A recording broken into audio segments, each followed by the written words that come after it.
Bago tayo mag-umpisa mga chong, pag-like muna na tong video dahil malaking tulong na iyan sa ating munting channel. Walis ang bad news para sa Gilas Pilipinas player, walang iba kundi si Calvin Abueva dahil maliban sa dislocate nito ang kanyang daliri sa Gilas practice kahapon ay mayroon na naman itong panibagong injury ngayong araw. Well, ayon pa sa report na injured ni Calvin Abueva ang kanyang kaliwang kamay ngayong araw, kaya naman hinihintay ng mga fans ang sasabihin ni Calvin Abueva patungkol sa kanyang panibagong injury, kung saan kahapon ay sinabi neto na malayo sa bituka ang injury sa daliri.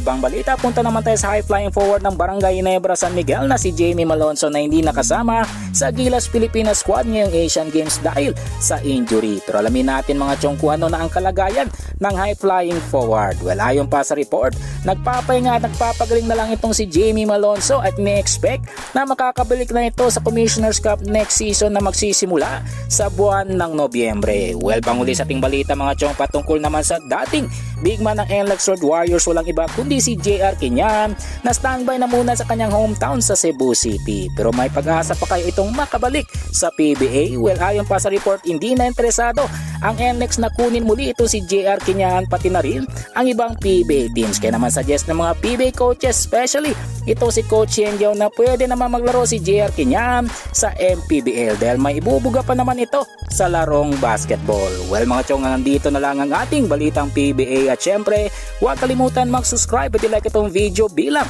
pagsuporta. So this is Channel B once again. I'm out.